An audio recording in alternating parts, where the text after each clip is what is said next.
I'd become very isolated. I developed an addiction to fast food because when I couldn't get drugs, when I couldn't get any more Adderall, there would be like these week to 2 weeks spans where I just was not able to get it in.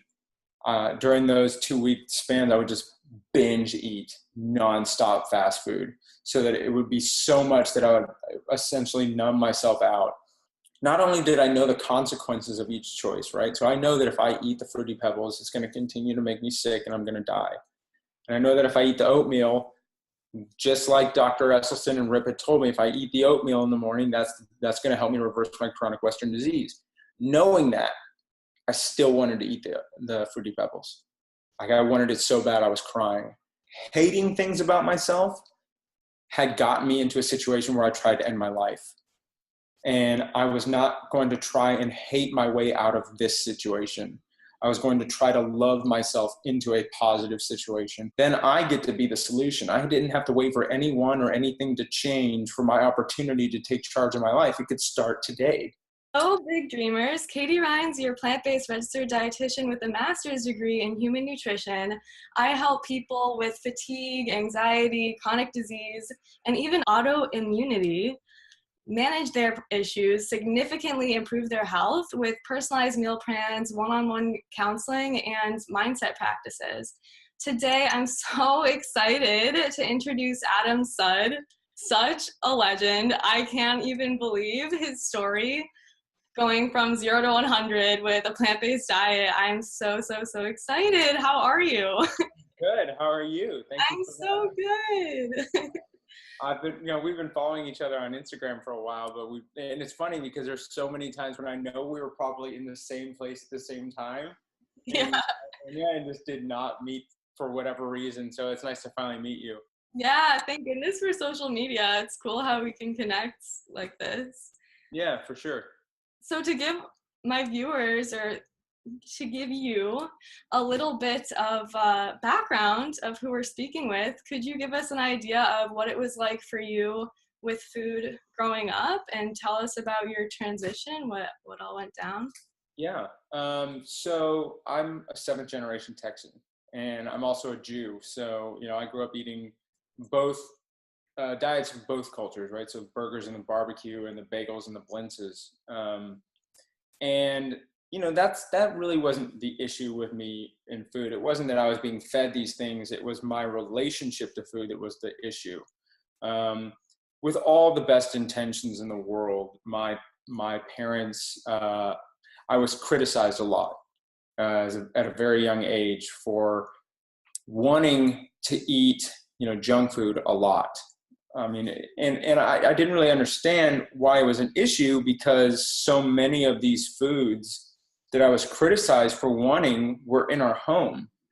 And, I can remember being 10 or maybe even younger and grabbing food from the kitchen when no one was looking and running into my bedroom and closing the door and turning off the light, hiding. My bed was not all the way up to the wall, but close to it. So I would jump in between my bed and the wall and almost lay down in the dark and eat because I was ashamed and I was afraid that there really was something broken in me, that I was broken. And if anybody saw me eating these foods, then not only would I be broken, but they would know that I was broken too. And I was terrified of that. I was terrified. And I didn't understand. I didn't get it. I didn't understand why one, if this was such a bad thing, did I want to do it so badly? And two, why I couldn't stop myself from being this person that I wasn't supposed to be. That was my belief. I didn't understand that there's a difference between behavior and who you are as a person. When you're young and your parents tell you not to do that and you can't stop yourself from doing it, it's very easy to believe that the only reason you can't stop a behavior is because you're broken. And, at about the same time, I was diagnosed with ADHD and I was put on Ritalin. So now here I have a doctor essentially saying to me, that there's something else about you that doesn't work properly. And the rest of the world doesn't like that it doesn't work properly for you. They don't like the way that you move through the world. But as long as you take a pill, Ritalin, as long as you take this pill, no one's ever going to know that this is going on, and you will be fixed, essentially. And what do you have to fix? You have to fix something that's broken. That's the only reason why something needs to be fixed. So now I believed that there was something else broken about me. And anytime I noticed something about myself that I didn't like, or that the rest of the world saw in me and they didn't like it, I was going to look for a substance to fix it, right? That there was something that I could do, something that I could put into my body to cover up and mask what was broken about me. And that's sort of the way that I viewed myself. I always viewed myself as not enough. Not enough for my parents, not enough for my friends. I always had to try and do something great in order to be okay in the eyes of people that I wanted to be accepted by, whether it was my parents or my friends or my teachers, whatever. Just being me was never enough. And after, years and years, and then going through, all the stuff that you go through in middle school and high school, and in high school, Ritalin was switched to Adderall. That's where I got put on Adderall, because Adderall had just come out, and it was the new kid on the block. And I had just moved to Austin before I started high school, so I didn't have any friends, or I didn't know anybody when I was a freshman in high school. And I started puberty late as a kid. And so I was a little bit overweight. I wasn't as, muscularly developed as some of the other guys, and I didn't have friends. And this was a very sports-oriented high school in Texas. Big surprise, right? A football school in Texas. And I can remember that I was going to be going to a party one night, and a friend of mine called me and asked me if I could bring Adderall with me to the party. And I didn't know why he was asking me to do this. I was like, why do you want me to bring my Adderall? Well, if you take more of it, then you can stay up all night long. You have loads of energy. It's a lot of fun. Just bring some with you. And okay, so fine, right? I'll bring some. I was eager to make friends. I didn't really know who I was supposed to be. I hadn't found myself. And man, the instant I took Adderall as a recreational drug, that was it. And I wasn't hooked to the substance itself. I was hooked on what it did for me. That's really what I want people to understand. Like, I don't believe that I was ever addicted to the substance. I was addicted to what I believed it was doing for me. So Adderall is amphetamine.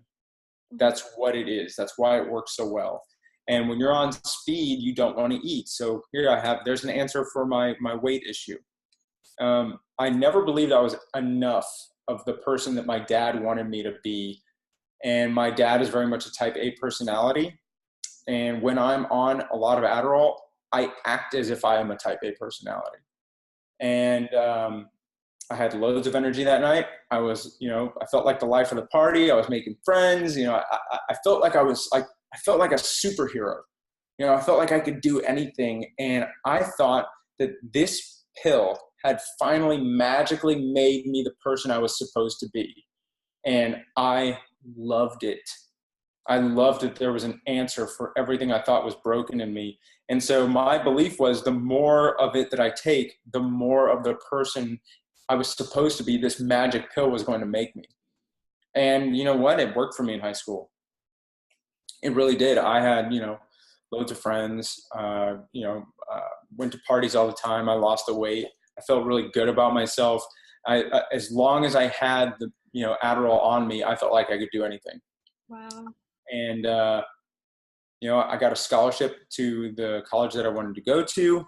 And I felt on top of the world. And I felt like the only reason I felt like this was because I had this magic pill, this magical substance that was making every situation, possible. Anything I wanted to do, just pop more Adderall and not a problem. Yeah. And, in college, it wasn't like this, I never got into, I don't think anybody ever says, man, I really got into drugs because I figured, as soon as I start doing drugs, that's when my life's going to get better. It wasn't like I planned on it becoming an issue, Right. But one day it was. one day I woke up and it was never enough. And that need to have more, and it became the most important issue in my life, right? How much do I have? How long will it last? Where am I going to get more when I'm out of it? And how much is it going to cost? Those questions became the most important things in my life. And the other things in my life, what classes was I taking? What were my friends doing? What was going on, after class? What's going on with my family? These things sort of became less and less important as the drug became more and more of an issue for me. And it became so overwhelming and so hard for me to maintain the amount of drugs that I needed, that when I was a sophomore, I dropped out of college and I came back to Austin, Texas, and just sort of, like I say, it wasn't like a plan of becoming a criminal, but that's what happened. I woke up one day and my life had become a series of doctor shopping experiences where I would have multiple doctors prescribing the same medication without them knowing about each other. It's a felony. And I'm pretty sure that at one point I had like 4 doctors in town prescribing me the same medication. I had a rotation of which pharmacies I would go to so that I wasn't going to more than one per month. I was forging prescriptions. I was buying and selling drugs on the street. I was stealing from my family. On top of that, I was, treating my parents like absolute garbage. The only time I would see them was to either borrow money or just get something from them that I needed, or to, blame them or shame them for everything that was going wrong in my life. I'd become very isolated. I developed an addiction to fast food, because when I couldn't get drugs, when I couldn't get any more Adderall, there would be like these week to 2 weeks spans where I just was not able to get it in. And during those 2 week spans, I would just binge eat nonstop fast food so that it would be so much that I would essentially numb myself out. And so my day would start with 4 breakfast tacos. Then I would go to McDonald's and get 2 supersized double quarter pounder meals. Then I would go to Whataburger and get their honey barbecue chicken strip sandwich meal. Then for dinner, I'd get an extra large pizza from Papa John's with a side of the chicken strips and the honey mustard sauce. Then I'd go back to McDonald's for another double quarter pounder. And then at like 3 a.m, I go back to Whataburger for like 3 or 4 of their breakfast on a bun sandwiches. And I would drink like 15 or more sodas a day. And, the average prescription dosage for Adderall is like 20 or 30 milligrams a day, somewhere in there. And, I was doing like 450 milligrams in a 24-hour period. And I would do that for like 6 days straight. And for those 6 days, I wouldn't sleep. I would eat, but it wouldn't be to the degree that I would eat on like the 2-week spurts when I didn't have the drugs. But I was still like, I'd been doing Adderall for so long that even I would pop 120 milligrams at a time. Yeah. And even on that much, I still had an appetite. Like I would still go to McDonald's and eat junk food as my regular meals. Interesting. Wow, this is insane to me. Like looking at you now and just hearing you speak now, it's just unbelievable that someone can go through all of that and really be that addicted to Adderall. And just hearing you now just warms my heart so much that is like, it's so possible for people. I'm really excited for you to continue your story. But well, yeah, it got really bad. I started living like a hoarder. It was about this time that, my sister I think around this time, my sister hadn't talked to me in about a year. I have a twin brother who I'm really close with, and he's always been really close with me. And so that's never been an issue, but my sister, I think, was just so afraid of it being a day when she talked to me and like, I would have an argument with her, say something horrible to her. And then the next day she'd get a call that I, died from an overdose or something. I think that she was just avoiding that trauma. And, about this time, my dad came to me and said, my dad has been involved with Whole Foods Market since the very, very beginning of the company. And he came to me and he said, Adam, Whole Foods Market has just partnered with this guy named Rip Esselstyn and created what is called the Engine 2 immersion. And what it is going to be a 7-day event where you're going to go to, or where people are going to go to a retreat, like a resort for 7 days. And you're going to get, there's going to be a blood draw on day 1 and a blood draw on day 7. You'll live the entire time. You'll be eating a 100% low-fat plant-based diet.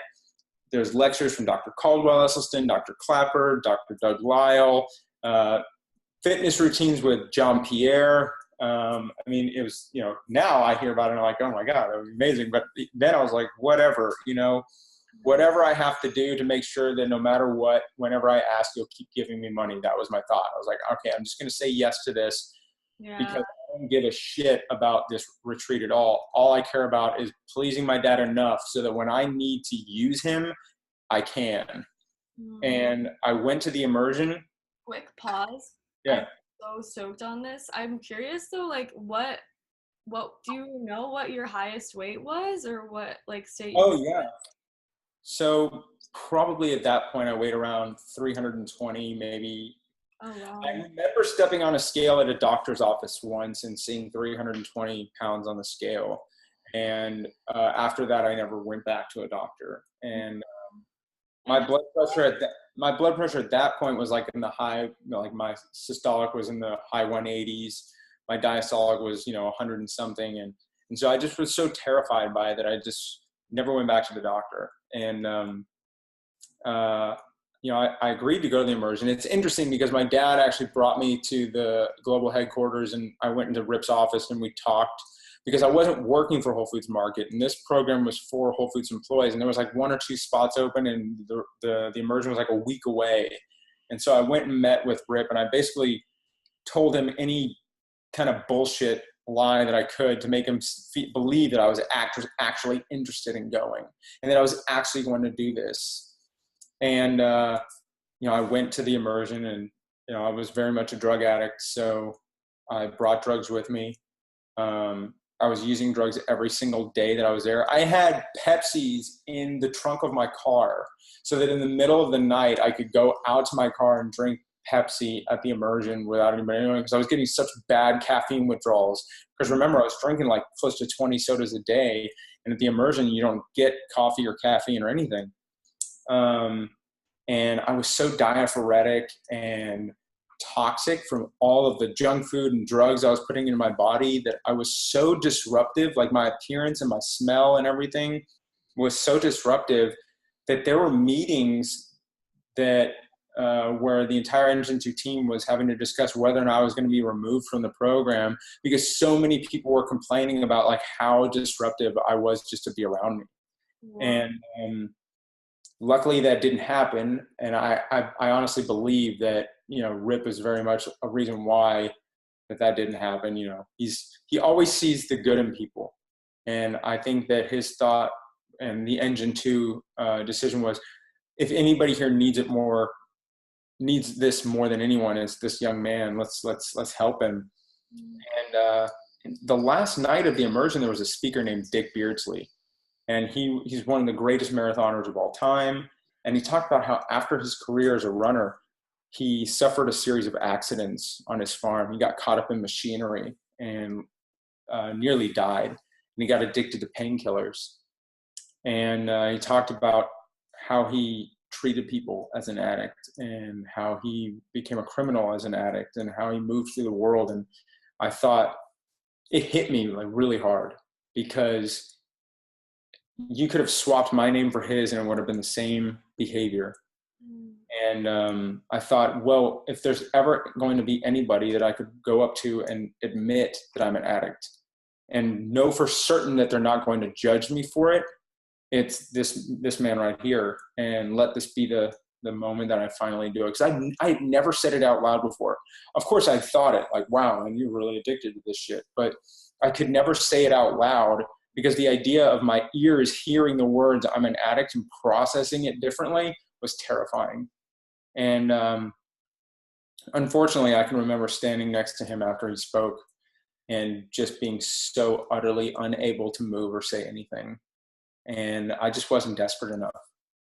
But about a year later, I'm in my apartment and, I had been fighting suicidal thoughts for the better part of 6 months or longer. And I would routinely self-harm by beating myself in front of a mirror. And, you know, my brother has always been there for me. And I feel like he suffered a lot at the expense of being there for me and never judging me and never, you know, questioning what was going on. And I can remember when there was this one conversation that he and I had where I was trying to find a way to make myself believe that I would never attempt suicide. And I promised him that no matter how bad things got for me, I would never kill myself, because I would never want to leave him alone to live out the rest of his life without me, because I know that if I were to lose him, I wouldn't want to live the rest of my life without him. And August 21st of 2012, I attempted suicide by drug overdose. And I popped a bunch of pills, and my heart started to race, and I passed out on the floor, and I don't know how long it was, but I woke up in a puddle of vomit, in a pile of fast food garbage. You know, dying at the age of 30, I, you know, already developed erectile dysfunction, and I had this very, very clear understanding that if I didn't radically change my life, that my family was going to spend the rest of their lives trying to figure out why I needed to eat and drug myself to death. And more than likely, on a daily or at least regular basis, try to figure out what it is that they did wrong, when of course there was nothing that they did wrong. But, you know, unless you're an addict, you don't understand, or it's hard to understand if you're not an addict, that unless you want to change, there's no matter what anybody does or says to you, unless you want it yourself, it's not going to happen. And so they would carry that pain and that guilt and that shame unnecessarily for the rest of their lives. And regardless of whatever happened to me, I didn't want that situation to take place. And I figured, you know, here I have a second chance. You know, I didn't die. And I'm going to take an opportunity to see what's possible. And I picked up the phone and I called my parents, and I literally just said, I need help. It wasn't like, you know, hello, or I didn't even try to build up to it, because I didn't want to risk the opportunity of not saying it. So the minute they answered the phone, I just said, I need help. And there wasn't any question. There wasn't any judgment. There wasn't anything like, we know you've been dealing with something, and I don't know how many times we've tried to help you, but, you know, we've told you so, or any of that. It was really just, you know, what can we do for you right now? You know, just come over to our place, come stay with us for the next 2 weeks was really the thing, is we wanted to talk to some therapists, talk to some industry professionals, find out where was the best place to go, because obviously we had no idea. And about 2.5 weeks later, I checked into rehab, and, you know, my parents went with me because, you know, I was terrified, and I was very high when I checked in. And the next 48 hours were miserable, because you get drug searched, you get strip searched, you get, all your belongings are searched, and you're subjected to biometric testing, blood testing, psychological testing, and you're held in a quarantined area where you're not really with everybody else. You're sort of with people that have been there for, you know, about a week or so, who are going through some very heavy detoxing. Luckily, Adderall doesn't have the same kind of withdrawal symptoms as things like heroin or opiates. You're just very sort of in an anhedonic state where you have like no energy. And I felt like a criminal, and I felt very dehumanized. I had a lot of self-harm, self-hatred and a lot of shame about who I was physically. And that's how I viewed myself. And so to stand in a doctor's exam room with nurses completely naked while they examine your body for like wounds and things like that was like, I cried during that entire examination. I felt more exposed than I've ever wanted to be in my life, because the point of that session was to find everything wrong with me. That's what they were looking for when they were looking at me. It was like my worst nightmare. The last thing I ever wanted to do was to be naked in a room and have everybody point out everything that was wrong with me. And I remember crying myself to sleep that night. And then I remember getting a message from the administration saying that I needed to go talk to the doctor. And in that appointment, I was diagnosed with type 2 diabetes, high blood pressure, high cholesterol, erectile dysfunction, bipolar disorder, suicidal depression, anxiety disorder, sleep disorder, and attention deficit disorder. And I was prescribed, a cabinet's worth of medication. And in fact, my blood pressure was so high that it was mandatory that my blood pressure be checked regularly every single day that I was there before I left for breakfast, because the rehab I was sort of like a campus. And then at night before I went to bed, they were so afraid I was going to have a heart attack. Like when I got up in the morning, my resting heart rate was like 120 something. And I know that my blood pressure, when I checked in, was like 200 and something over 100 and something. It was really bad. My blood sugar was 390. And I already felt humiliated and disgusted, and this just brought it home. This was it. And I left the doctor's office. I said probably said some very insulting things to him that he didn't deserve. And I went back to the dorm rooms. I picked up the phone and I called my dad and told him I was leaving. I told him I was quitting, that I thought all I had to do was get sober, get off the drugs, and that reality had just been shattered. And he had a talk with me where he said, Adam, let's just say, for example, for the sake of argument, that you do have diabetes, okay? All right, so you have diabetes, okay, I'm not saying you do, but let's just say that you do. And let's just say, for the sake of argument, that you do have heart disease, all right? I'm not saying that you actually do. Maybe you don't. He was really wonderful in the way that he worded this conversation with me. And he said, so remember when you were at the Engine to Immersion and they taught you that these are lifestyle diseases that you can reverse, right? So you can do something about it. Sure, yes, you are at fault, that this is a result of your daily choices. But if there's something about your life that you don't like and you can do something about it, then you don't have a problem. It's only a problem if there's nothing you can do about it. And you know what to do. You know what to do, and the tools are available. So he helped me learn that since I was the problem, then I get to be the solution. I didn't have to wait for anyone or anything to change for my opportunity to take charge of my life. It could start today.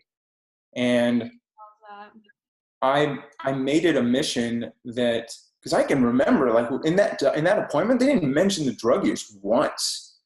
It was all about the chronic disease. That's what they were terrified. And I had this real understanding. I was like, man, if I don't get healthy, I'm going to die from my food before I die from the drugs. And I really wanted to try and change what I ate in rehab, but unless you have like a special dietary need that you alert them about before you go in, and the nutritionists there and the dietitians that are there at the rehab facility, they have the best intentions, but they didn't have the understanding that like you and I have, that the true causation of these conditions. And so I did the best that I could, but I started working out on a regular basis. I wanted to be able to do something that was pushing me outside my comfort zone. But when I left rehab, I continued my recovery in sober living facility where I lived for like 10 months. And that's where I decided I was going to change, the way that I ate. I was going to transition my diet. And it sucked. I got up every single day and it would be like, I have two choices in front of me, right? I have Fruity Pebbles, right, which I loved. And I had oatmeal, which I also love. And I not only did I know the consequences of each choice, right? So I know that if I eat the Fruity Pebbles, it's going to continue to make me sick and I'm going to die. And I know that if I eat the oatmeal, Just like Dr. Esselstyn and Rip had told me, if I eat the oatmeal in the morning, that's going to help me reverse my chronic Western disease. Knowing that, I still wanted to eat the Fruity Pebbles. Like, I wanted it so bad I was crying. And I was wrestling with this question in my mind, like, why is this simply not a matter of intellect and will? Right? Why can I not want to do it, know how to do it, and therefore just do it? Why? What in the world is going on? Why in the world, in my situation, would I ever say, yep, I still want this. I still want the Fruity Pebbles that badly. And, I honestly wish I could remember who recommended it to me or how I found out about Doug Lyle's The Pleasure Trap, but I watched it on YouTube, his TED Talk. And I remember the minute it ended, so much shame just being released from me.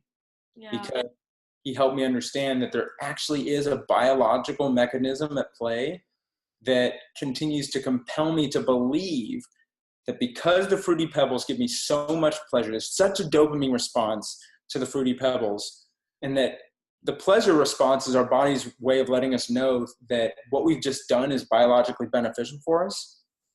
It believes that that's the right thing to do. And therefore, anytime I see it, I'm going to be compelled to continue to repeat that behavior. It's like every time I sat down and ate Fruity Pebbles for breakfast, my body went, bravo. That, whatever you just did, that is so rare in nature. You've got to keep doing that, because we have never experienced a pleasure response like that before. That's got to be the best thing for you on planet Earth, because we didn't evolve from the modern environment. So we don't understand it. Our bodies can't interpret it. Our bodies don't understand that Fruity Pebbles didn't fall off a tree.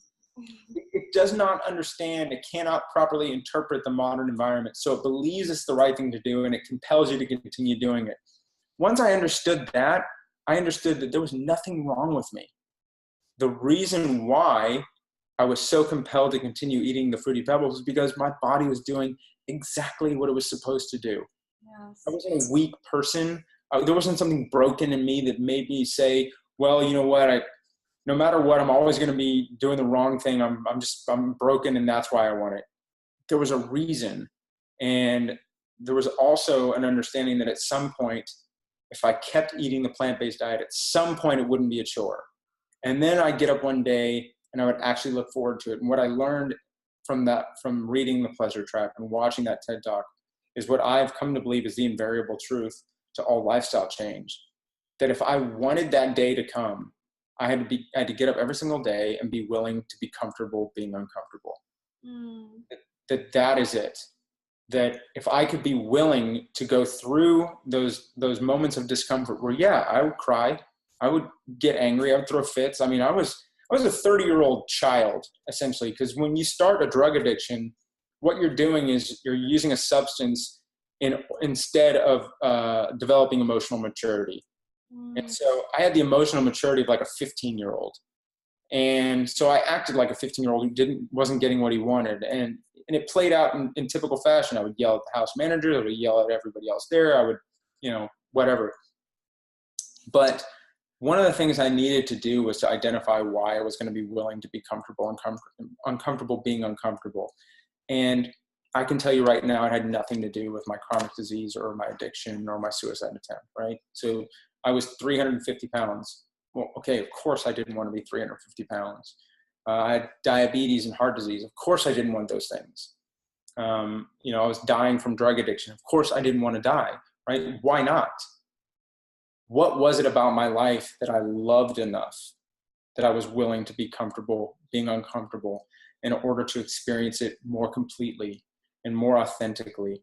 I recognized that hating things about myself had gotten me into a situation where I tried to end my life. And I was not going to try and hate my way out of this situation. I was going to try to love myself into a positive situation. It was never about removing things from my life, but bringing in so much positivity that there was no room left for anything negative to manifest in my day. That's what it was about. And for me, it was trying to get to a point to where I could be in a room with my parents and not try to take something from them, not try to get something from them, and just be with them. and give them myself, because that is something that I hadn't been able to do since I was a child. My substance abuse, starting with food, started very young. And as soon as that happened, I stopped being with my parents and I started using them. Right.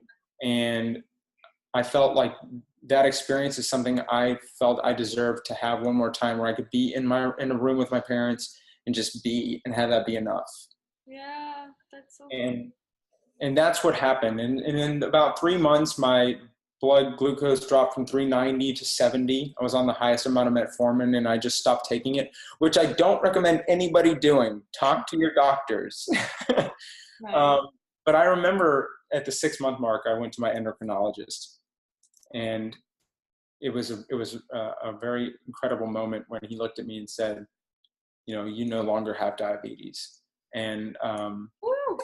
that's when I said to him, well, then I guess I don't need your services. And I shook his hand and I walked out the door, and I felt something that I hadn't felt in such a long time, self-worth, you know, and that self-worth made me feel like I was worth saving, that there was something about me that was of value that I was discovering for the first time in a long time.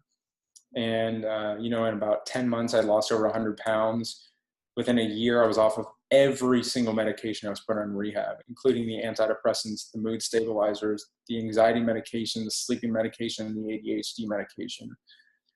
I really learned that, I was having to make decisions every single day between what I wanted now and what I wanted most. Mm. And I had to remind myself every single day, what is it that I want most? And for me, it was all those things about my life that I loved. I wanted those things. I wanted more of those things. And the ability to have more of those things was possible by choosing one decision over another every single day. It could be that simple. Did you put anything into place, like as far as the Fruity Pebbles, like did you still have Fruity Pebbles and stuff like that around, or did you really make Well, I it? was in sober living, so yeah. But one of the things I remember thinking was that, as long as, because I had a lot of emotional maturity to go through, a lot of emotional therapy I was dealing with. I was going to 5 hours of group therapy a day, and I was not, my physical recovery was way ahead of my emotional recovery. And I would come home pissed, I would come home angry. But one of the things I told myself was, no matter how emotional I get, even if I have to emotionally eat, I'm never going to allow my emotions to put something into my mouth that does anything other than positive change, right? If I'm emotionally pissed off and I want to go eat a pound of, broccoli and beans with, Engine 2 marinara sauce on it, that's fine. Because at the end of the day, no matter what, I'm still going to be healthier today than I was the day before. And that's what it was about. That's what this diet was so great. In my opinion, what made it so great was every single day when I put a meal on a plate that was about health and wellness, that was about creating a healthier version of myself today than I was the day before, that was an act of self-care. And that was an act of self-love. And that was me saying to myself that today I'm choosing to make today about recovery. So for me, it was also an affirmation of sobriety. And there's a great quote that says, we are what we repeatedly do. Excellence, therefore, is not an act, but a habit. So if I get up every single day and I eat a plant-based diet, and if I get up every single day and I'm committed to my therapy and my recovery, and if I can get up every single day and now be of service to at least one person, then at the end of that day, I have been a happy, healthy, sober person who's of service to the rest of the world. And that's who I wanted to be. That's the type of person that I want to become. And, as of today, I've lost, I don't know, it's somewhere between like 170 and 200 pounds. It changes. Cause I don't know my highest weight officially. I've been able to be a speaker for Engine 2 for the last 4 or 5 years. I have, the most incredible job in the world, working with mastering diabetes with Robbie and Cyrus. I love it. Yes. I'm so curious. I want to know too, like, how was this journey for you, as far as, was it like a linear, you decided and that was it and that was the thing? Or did you go back, have you had instances where you've dabbled with foods and you're just... So quickly, very early on, after I made the transition to the plant-based diet, I became very aware of my connection to the rest of the world and to other non-human animals. Very quickly, when I was at the grocery store, those were no longer aisles I avoided, those were dead animals. And, you know, one of the great, and I honestly believe this, the greatest thing I will ever do in my life, the greatest thing I have ever done and will ever do is what I've helped my brother do for himself. So my twin brother, who I mentioned earlier, in 2016 was 280 pounds. He was a type 2 diabetic. And I asked him if he wouldn't mind coming and living with me in Santa Monica for 6 months, and just live my lifestyle. And let's just see what happens. You know, I made it very clear that it was because I loved him so much that I wanted to just help him change behavior. There was nothing wrong with him. And in fact, it was because of how much I loved him that I wanted to do this. And he agreed, and we went and we met with Dr. Matt Letterman from Forks Over Knives. And in about 6 weeks, his blood glucose was completely normal. As of now, he's lost like 90 pounds. So for the first time in like 10 years, he's under 200 pounds. But he has become the most unbelievable animal rights activist and he, you know, like a year ago, he didn't know anybody. He didn't know anybody in the animal rights movement. And now he and Sean Munson, who created Earthlings, are doing 2 films together. And he's at the vigils every Monday night, every Wednesday night, every single week. And he's got this incredibly wonderful poetic mind and poetic connection to the world. And one of the things that he said to me was, he quoted Joseph Campbell, who I think is one of his favorite philosophers. And he said that people are not so much looking for the meaning of life as much as they are the experience of being alive. And that is what him saying to me that's what I've helped him understand. And so, yeah, I've had moments where I ate, you know, food that wouldn't be considered healthy plant-based food, but I would never go back to eating what I was eating before. It saddens me that that's normal, you know? Yeah, totally. And, it's really this profound thing. Like everything about the way that I move through the world is completely shifted. Everything about the way that I view the world, everything about the way that I interact with people, the way that I perceive other people and accept them for who they are and want to accept them for who they are and not be, it's amazing. I realized that when I stopped trying to be right all the time, I had the ability to learn so much more about myself and the connection to the world. And it's been unbelievable. I love everything you're saying. I'm so excited to share this. And wow, I'm curious, you know, you said it was initially you were diagnosed with ADHD and you were feeling like you weren't good enough. And I'm curious what your thoughts around that are now. Well, so like I certainly don't know enough about it to say that I believe it is or isn't a thing. I know how I operate in the world. Like I know that for me, running has become a big part of my life. It allows me. That's how I do meditation. Mindful meditation for me is running, where I can go out and run for anywhere from 30 minutes, run for an hour, and in that time, I may have 2 minutes throughout that entire time where I'll recognize that I'm simply place, step, and breath. Right? The thought had just passed and another one has not yet come. So in that moment, I simply am as my physical self, connected to this world and connected to, you know, the environment around me. And that doing that enough has been able to allow me to develop space between a thought and a response.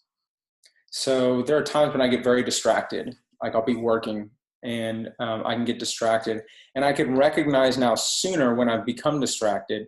And so I'll get up and I'll go walk around the block and I'll center myself and I'll come back and sit down. Do I believe that that's ADHD?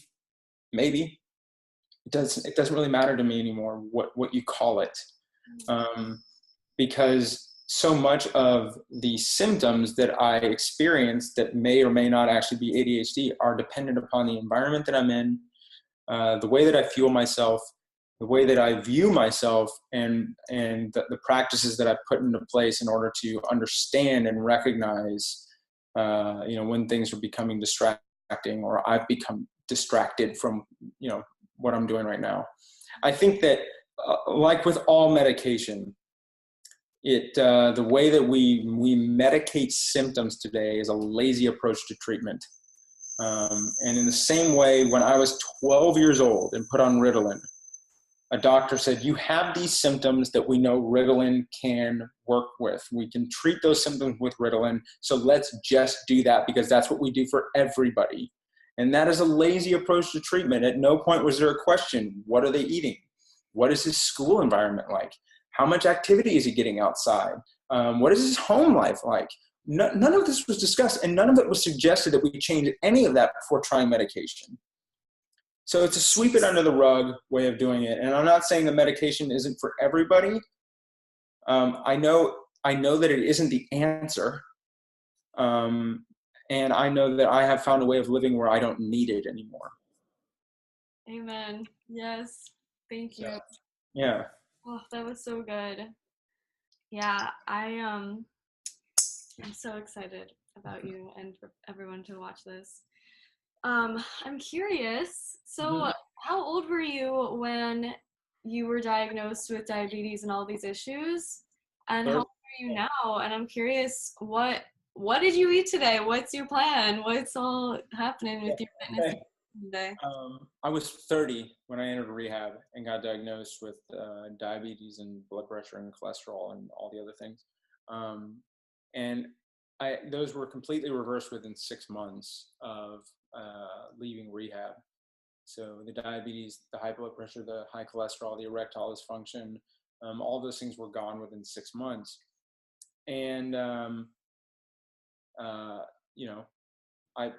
so for today, I get up every single morning at 4:30 a.m.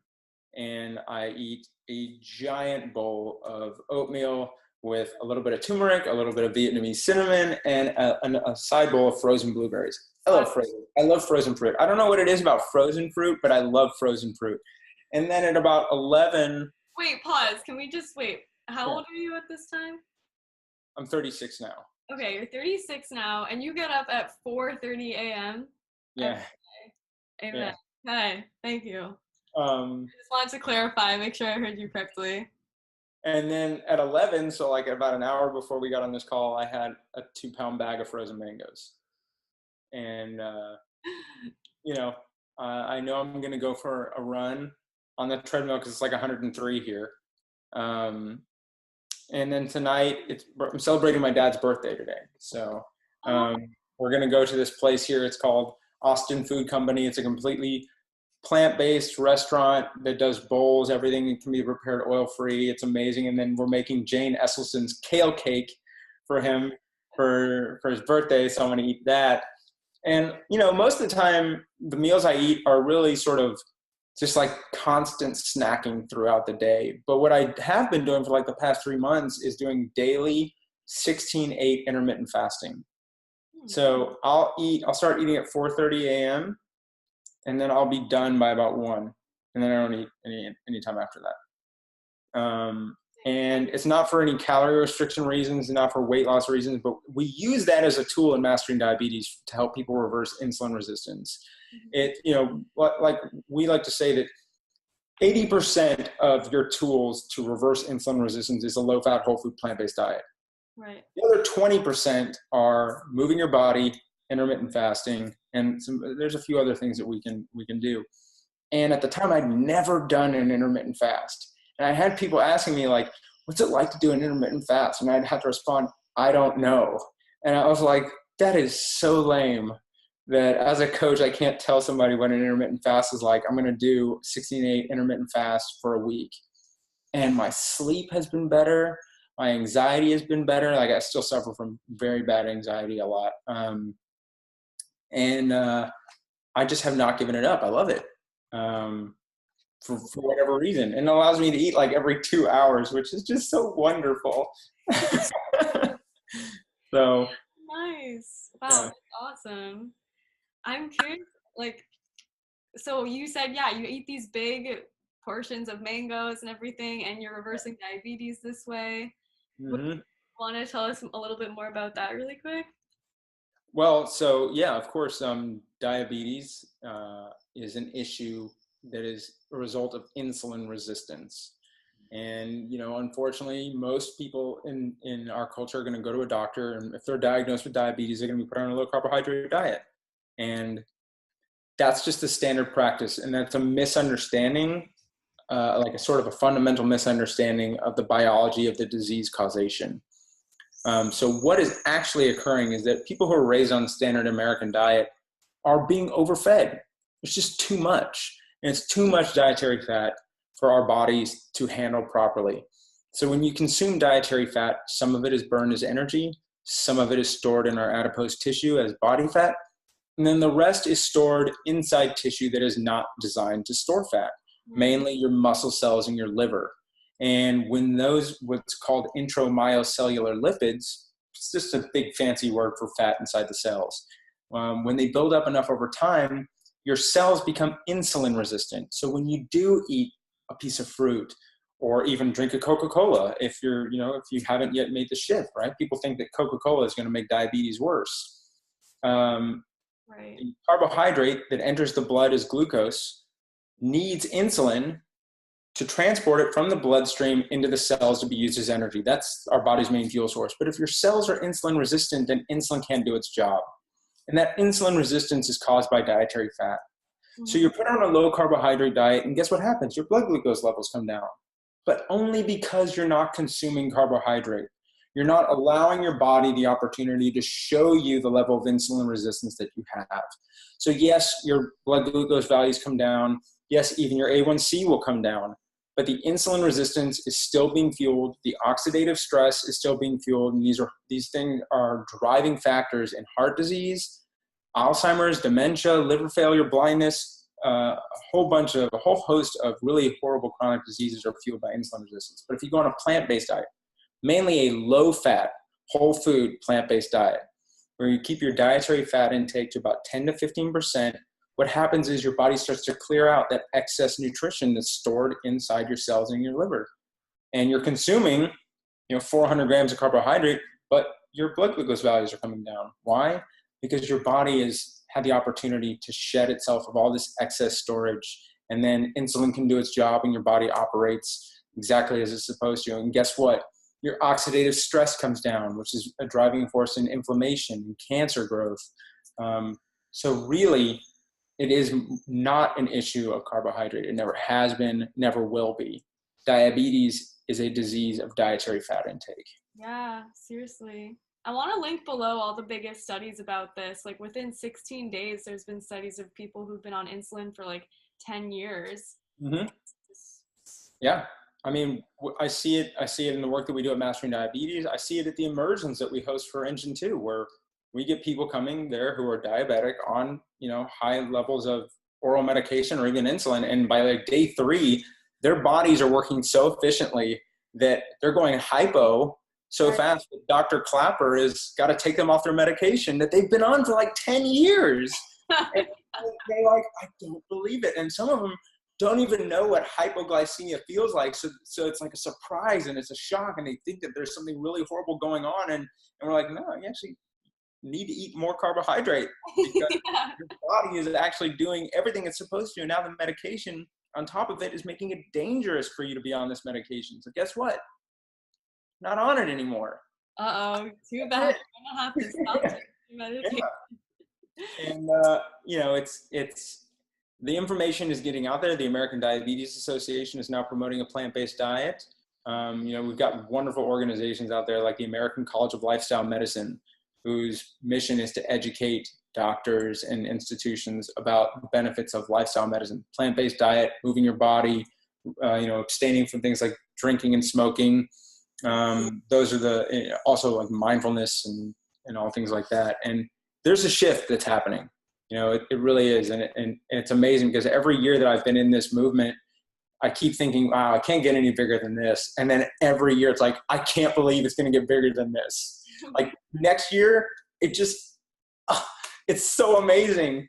And what's incredible is that, you know, we've been raised in a culture to where we believe that illness is a side effect of aging. And that is so sad. And you have people and doctors with, like I say, all the best intentions in the world. I believe most doctors actually do want to help people. That's why they got into it. They do, they want to.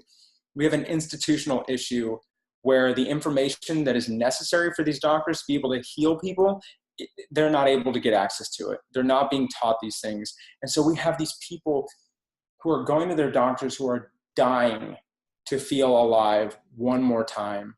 And the opportunity to do that has not been given to the doctors. The doctors don't have what they need to say, if you do this, you can feel alive. And so being a part of Mastering Diabetes, being a part of Engine 2, like the greatest pleasure is seeing somebody believe that to be possible. Yeah. Like the immersions, and I see somebody who, when they got there, they're so dysfunctional. And yet on day 5, they're going on a hike up a mountain, and you see this look in their eye, like they don't believe what just happened. They don't believe what their body was just capable of, and they actually see their future being better, and they see disease reversal rather than progression. And those moments are priceless, because somebody actually does believe that their body is still capable of the things that they love most about being a human and being alive. Yes, like it is so possible. So possible. Nutrition is such powerful medicine, and as a dietitian, it's definitely like been frustrating. I know throughout my internship, just not really being thought of as that important or whatever. You know, it's kind of. And yeah. I want to. Sorry. You're an RD, right? So like, I can only imagine what you went through. It's like very frustrating. What you had to put up with to get those letters. Yeah. Yeah, that's definitely, but I want to know from you, for anybody out there who's feeling like they're really lost in this life right now, feeling like they are addicted to whether it be drugs or food, or even as a male, I'm so impressed with you. I feel like us females, at least I feel like, can be more emotionally open. And I'm really excited that men, I think, right now there's a movement of people stepping up and being able to be more vulnerable and, you know, support each other. And I'm curious what tips you may have for men or people in general just getting some support. Yeah. One of the things that I do get a lot of backlash over this when I say that substances themselves are not addicting, right? I was not addicted to Adderall. I was addicted to what it did for me. Right? What I felt was lacking in me, I believed I got from Adderall. I was very much dependent upon it. Dependence and addiction are two completely different things. And I think it's very important that we be careful with how we talk to ourselves. I have never been an addict. I suffered from addiction. It's a very completely different way of viewing it, right? When I suffer from the disease of diabetes, I can remove it. If I am a diabetic, then it's who I am. If I suffer from addiction, I can remove it from my lifestyle. If I am an addict, then it's who I am. And I've never been an addict, and I've never been a diabetic. I've suffered from those things, and that means that there are things I can do to change it. And remember, you never, ever have to see the finish line in order to get there. If I'm running a race, it is not only is it unnecessary for me to see it, I can't see the finish line. All I have to do and all I can do is focus on where I am right now, the pace at which I'm running, my breath and my step. And if I continue to do that, I will get to the finish line, and I'll probably do it in a way that I never imagined myself doing it. When I started this transition, I never told myself I'm going to be 100% whole food plant-based for the rest of my life. Never. I said, I'm going to do this for 1 week. I'm going to do this for 1 week and see what happens, and then I'm going to move forward, because I could plan for a week. It was measurable and it was trackable. I could write out a plan and I could stick to it for 1 week. And then at the end of the week, I could say, this works, this didn't, I like this, I didn't like this, and I can move forward. My entire journey has been a series of 7-day experiments that started 6 years ago. And it's too impossible for you to visualize your life It's impossible to visualize a year from now. You can't conceptualize it, but I can see 7 days from now. And the idea, it's like, if I was trying to become somebody, if I believed I was trying to become somebody based on a person that I was trying to move away from, like, what does that serve me? I'm not even capable of understanding the person I'm trying to become. So don't even worry about it. Just fall in love with the process. That's the most important thing. If you can fall in love, find a way to fall in love with owning your health and your well-being, with a low-fat plant-based diet, with moving your body. If you do that, everything else will take care of itself. It's irrelevant to worry about the disease reversal or the weight loss. If you fall in love with the act of putting these foods on your plate, and you fall in love with the act of loving yourself, then all of those other things will take care of themselves. And that happens by, of course, being willing to be comfortable being uncomfortable. It's not pretty sometimes, but that's okay. And at no point is it ever perfect. I'm sure I'm the furthest thing from perfect. I am the furthest thing from perfect, but it's because I'm stronger than that I'm able to get through those difficult moments. And there's no can't in anybody. There certainly isn't a can't in you. There's no can't in me. The only reason why I get up every single day and I put a whole food plant-based diet on my plate and I stick to it 100%. And I'm going to guess that the same reason you're able to do the same thing, and Rip Esselstyn is able to do the same thing, and Robbie Barbero and Cyrus Khambat and all these people that so many people look up to, the only reason we do this is because we want to. That's it. And we have found a reason in our lives that drives that want for us every single day. And at no point has it been a negative thing. Like my reason for doing this has never been something about my life I didn't like. It was always something about my life that I wanted more of, something about my life that I loved, a positive thing. Tara Kemp, who I think you know Tara. Love her, yeah. Everybody loves Tara. She's one of the most incredible people in the world. Yeah. She said to me, fear is a great motivator for short-term change, but love is the strongest motivator for long-term change. I 100% agree with her. Mm-hmm. Get up, fall in love with the practice of owning your health and well-being, and do it for a reason to emphasize and strengthen something about your life that you love. If you focus on those things, then the rest of your life will take care of itself. Yeah. Oh, I love that. Yeah, because it's exciting to create this and try new things instead of being this like, oh, I'm gonna have to. When you associate the positives that are coming into your life with the changes you've made. Yes. Right? Like, so for example, a lot of people go to the gym because they want to lose weight, but the gym that's where fitness happens. It's not where weight loss happens. So they say, oh, I hate my body, so I got to go to the gym. Well, if that's the reason why you're going to the gym, every single time you look in the mirror, you're going to look for things that you don't like about yourself. And you're going to say, well, this is never going to work for me because I'm not perfect yet. I still have this problem or this problem. You're always looking for things that you hate about yourself as a reason to go to the gym. But if you tell yourself, I'm going to the gym because I love my body and I love my health, then when you look in the mirror and you move your body and you notice yourself moving in a way you hadn't moved in a long time or maybe ever before, or you see yourself in a way that you haven't seen yourself before, you're going to say, that's because I added this to my life. Yeah. These positives are because I added this to my life. And because of how much I enjoy these new positive things that are coming into my life, I'm going to continue this behavior, this bringing it to me. And that's the difference. Like steer away from removing negative and focus on bringing in positive. That's the only way, in my opinion, I've been able to make permanent change. That reminds me of one tidbit I can add to that is instead of doing things because we need to or we have to, it's really every single thing that we do, whether it be something we eat or doing the laundry or doing the dishes, we really get to do these things. We get to, yes. It's a choice that we get to have dishes to wash. We get to have a laundry, like we get, and coming from that perspective, of course, with the love, but it really makes it so much brighter. I think it's really fitting that sign is on your wall. No, but that's actually a really good point because, you and I are in a very incredibly privileged situation where we get to get up every single day. And if we walk outside of our door, we have the opportunity to go to a place that is abundant with these foods that bring health and wellness into our life. Yes, we also have the opportunity to go into a place that is abundant with all the things that could destroy our health. But we have the opportunity every single day to go somewhere and have the opportunity to choose the most healing of foods. And that opportunity is rare in this world.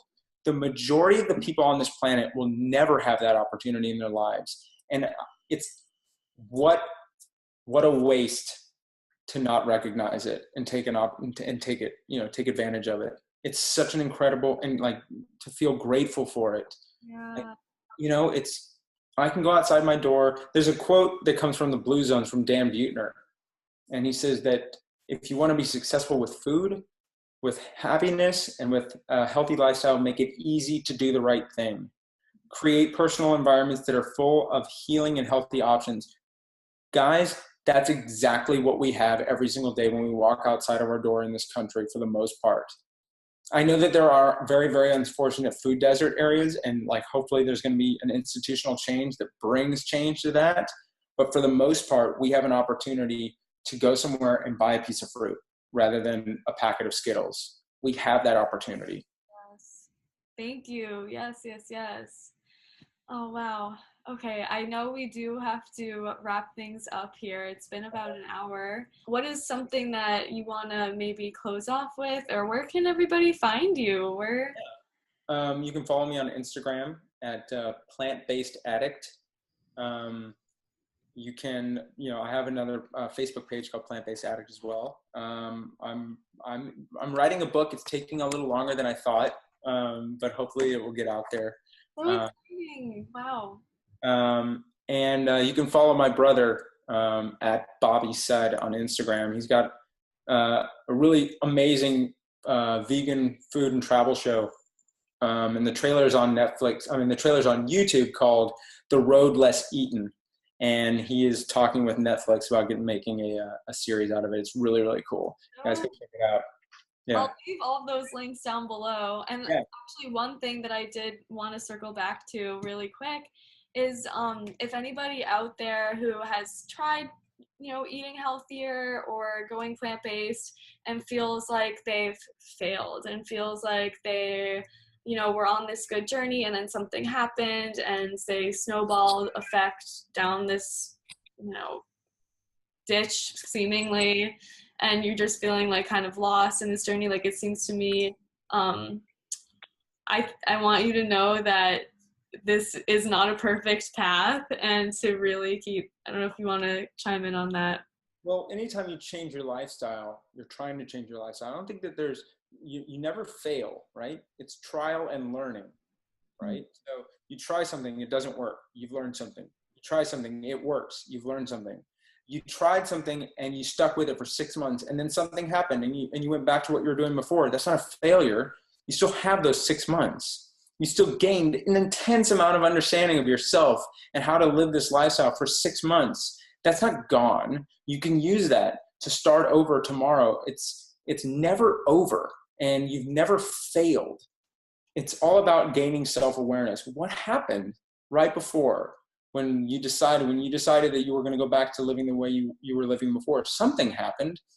Analyze that situation, prepare for it in the future, because you've gained so much understanding of how you move through this world. And then something came up. It's never a failure. There is no such thing as failure when you're trying to change your lifestyle. It's a trial and learning situation. I love that. That's going to be the next thing under my sign here. Not a failure, still learning.